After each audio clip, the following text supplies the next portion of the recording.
Nanghingi ako ng malunggay. Dahon ng malunggay. So, blender ako.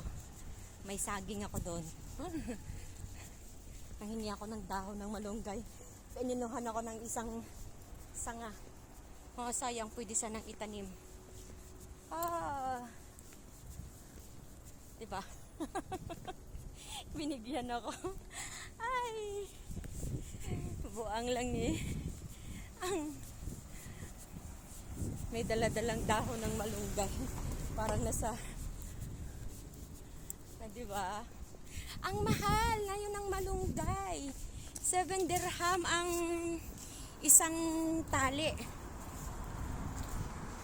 So,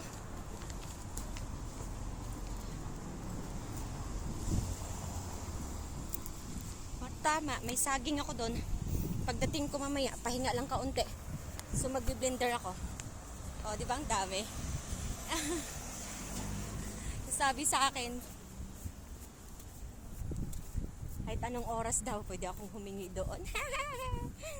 Ay, di ba? Gusto ko siya sanang itanim. Wala naman akong mapagtaniman. Di ba?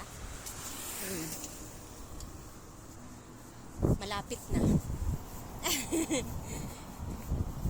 Nag-aayos kasi sila ng ng isang plat.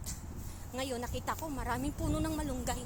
Sabi ko, pahingi ng this one. Sabi niya, hindi ako naintindihan. Abuti na lang yung isa marunong ng banyagang salita, kaya naintindihan niya ako. Sabi ko, no, it's possible I will cook also that one, or even one like a blender. Yeah. This one, it's good. Very good health. Wala lang. Diba? Fresh. Bagong pitas.